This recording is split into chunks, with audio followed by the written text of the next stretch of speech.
Hello everyone, আসসালামু আলাইকুম। পরাণের ভাই বোন, তোমরা সবাই কেমন আছো? আশা করি তোমরা সবাই অনেক ভালো আছো। আমিও তোমাদের মাঝে অনেক ভালো আছি বলেই চলে এসেছি একটা ভিন্ন রকমের ভিডিও নিয়ে, যে ভিডিওতে থাকবে আমার আজকের এ টু জেড আমি তোমাদের মাঝে শেয়ার করব। এই যে দেখো, গোসল করে আবার একটু ছাদে গিয়েছি। ছাদে গিয়ে তোমাদেরকে আমার লুকটা একটু দেখিয়ে দিলাম। যেহেতু আমি শাহিনা ব্লগসে আমার নাম নিয়া, তাই তো আমি তোমাদের সামনে না আসলে হয় না। অনেকেই আমাকে পরামর্শ দিয়েছো, তোমাদের পরামর্শ অনুযায়ী কিন্তু আমি ভিডিও তৈরি করতেছি। দেখো, আজকের ওয়েদারটা কিন্তু অত বেশি একটা ভালো না। কিছুক্ষণ পরে কিন্তু বৃষ্টি হয়েছিল, যেটা তোমাদের মাঝে আমি দেখিয়ে দেব। তোমরা দেখতে পাবা যে এরপরেই কিন্তু অনেক বৃষ্টি নেমেছিল, যেটা আসলে আমি কি বলবো তোমাদেরকে। এই ভিডিওটা কিন্তু আমার ছিল ঈদের দিনের ভিডিও। ঈদের দিনের আমি গোসলের পরে যে ভিডিওটুক করেছি সেটুক তোমাদের মাঝে শেয়ার করলাম। আকাশটা দেখো কতটা মেঘলা, এখনই বৃষ্টিটা নেমে আসবে জমিনে, আসমান থেকে জমিনে বৃষ্টি নামবে। যে কথাগুলো তোমাদেরকে বলার জন্য ভিডিওতে চলে এসেছি সেটা হইল, একটা বোন বা অনেকগুলি বোন আর একটা মাত্র ভাই।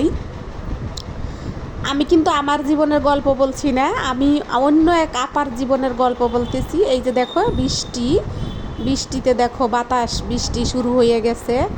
আমি তোমাদেরকে এই গল্পটা এই জন্য বলতেছি যে এক আপা দেশের বাহিরে থাকে। সে দেশের বাহির থেকে টাকা পাঠায় তার ভাইয়ের কাছে।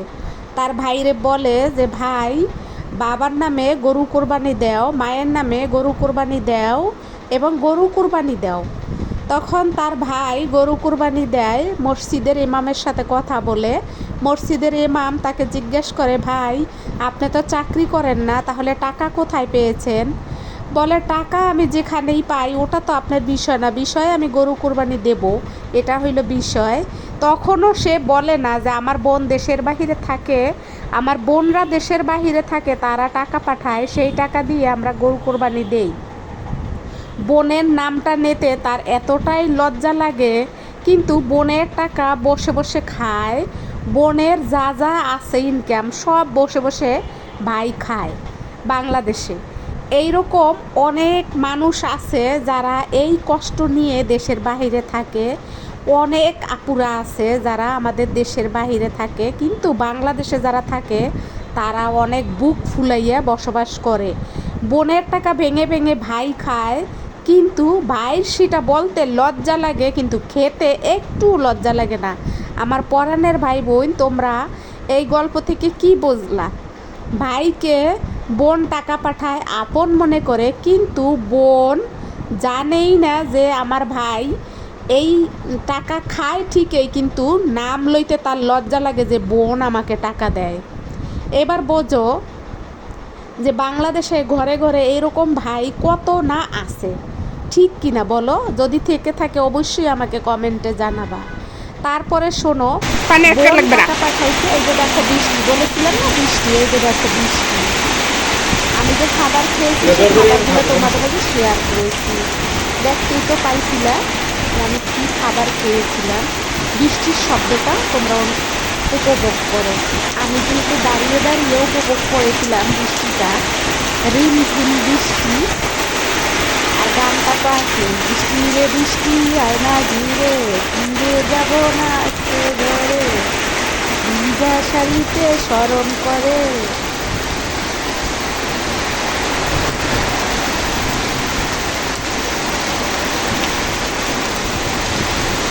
মুষলধারে বৃষ্টি, এত বৃষ্টি হয়েছিল। বৃষ্টিটা হয়ে অবশ্য ভালোই হয়েছে। দেখো কত বৃষ্টি, এত বৃষ্টি, ঈদের দিন এই বৃষ্টি হয়েছিল। তোমাদের মাঝে যেহেতু আমি ঈদের ভিডিও শেয়ার করেছি, ঈদ ব্লগ একটা শেয়ার করেছি, আজকেও আমি ঈদের দিন আরও কী কী করেছি বাকি অংশগুলো শেয়ার করতেছি। দেখো কত বৃষ্টি, মুষলধারে। শুধু বৃষ্টি না, বৃষ্টির সাথে কিন্তু বাতাসও ছিল। আকাশটা দেখো, বোঝাই যাচ্ছে না যেটাকে আকাশ না জমিন। একদম নিচে নেমে এসেছে আকাশটা। আর দেখো বৃষ্টিটা কিন্তু বোঝা যাচ্ছে।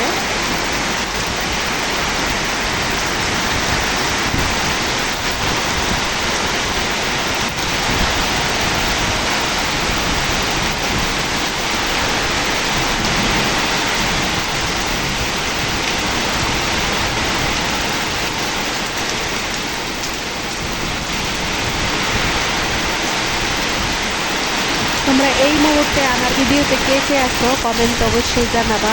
আর কে কোথা থেকে আমার ভিডিও দেখতে আছো অবশ্যই আমাকে জানাইতে বলবা না। তোমাদের যদি আজকের আমার ভিডিওটা ভালো লাগে তাহলে অবশ্যই আমার পাশে থাকবা, আমার ভিডিওর সাথে থাকবা, আমার চ্যানেলে চোখ রেখে আমাকে কমেন্ট করে যাবা।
দেখো করলা রান্না করেছিলাম, যে কথা বলতেছিলাম যে আমার পরাণের বোন, আমার পরাণের ভাই বোন, তোমরা আমার কথাগুলো বুঝতে পারছো কিনা জানি না। দেখো দেশের বাহির থেকে বোনেরা অনেক কষ্ট করে টাকা পাঠায়, বাংলাদেশে ভাই বুক ফুলিয়ে খায়, কিন্তু সেটা বলতে তার অনেক লজ্জা লাগে।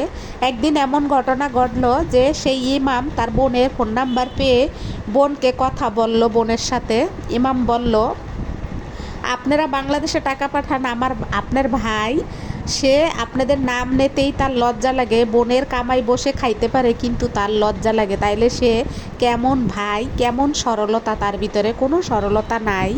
তারপরে বোন বাংলাদেশে আসলো, আয়সা সম্পূর্ণ ঘটনা নিজের চোখে দেখলো, দেখার পরে বুঝতে পারলো যে ভাই আসলে ভাই এই হয়, ভাই কখনো কি বলবো মানে বোনের হয়ে কোনো কিছুই করে দিতে চায় না। বাংলাদেশে এরকম ভাই অনেকেই আছে ঘরে ঘরে, যারা বোনের কামাইকে সহ্য করতে পারে না এবং বোন ভালো থাকুক সেটাও সহ্য করতে পারে না, এবং বোন টাকা দেয় সেই টাকা খায় ঠিকই কিন্তু নাম লইতে লজ্জা লাগে।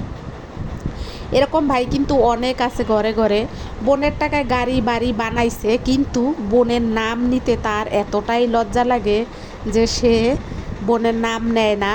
কিন্তু তার তো কোনো কামাই নেই, গ্রামবাসী তো জানে, গ্রামবাসী জানার পরেও মুখ খোলে না। ওই যে বোন টাকা পাঠায়, যে টাকা দিয়ে সে বদমাশি করতে পারে, সব কিছু করতে পারে, লুটোরাজের মতন চলতে পারে। যাই হোক, এইরকম ঘরে ঘরে কার কার এরকম ভাই আছে কমেন্টে অবশ্যই জানাবা, জানাইলে আমি খুব খুশি হব। আমাদের বাংলাদেশে এরকম ভাইয়ের অভাব নাই। আমার পরাণের ভাইরা তোমরা আবার মন খারাপ করো না, অনেকেই কিন্তু এরকম তোমরা আসো যারা বোনের কামাই খাইতে পছন্দ করো কিন্তু নাম নিতে পছন্দ করো না, বোনকে ঠকিয়ে যেতে খুব পছন্দ করো, কিন্তু বোন যে হাড় ভাঙ্গা পরিশ্রম করে তোমাকে খাওয়াচ্ছে, উপরে আল্লাহ যে খাতায় লিখে রাখতেছে সেটা তুমি জানোই না। তুমি অনেকটাই ধর্ম থেকে দূরে থাকো এবং ধর্মের কিছু তোমার ভিতরে নাই, যে ধর্মে কি আছে বলা, ধর্মে লোক ঠকানো কি আছে বলা সেটা তুমি জানোই না। আর ওটা তো তোমার নিজের বোন ছিল, নিজের বোন তোমাকে বিশ্বাস করে, যেহেতু তুমি এক মারপেটের ভাই, তোমাকে বিশ্বাস করে টাকা পাঠাইতো যে বোনের সব কিছু হবে, বোন যাতে পরবর্তীতে বসে খাইতে পারে। কিন্তু ভাই কি করলো, বোনের সর্বস্ব শেষ করে দিল, কিন্তু বোনের নাম নিতে তার লজ্জা লাগলো। তারপরে বোন যখন নিজে দেখে গেল, দেখার পরে বোন নিজেই বাংলাদেশে সব কিছু করে রেখে গেছে। আসসালামু আলাইকুম, ভালো থাকো সবাই, আল্লাহ হাফেজ।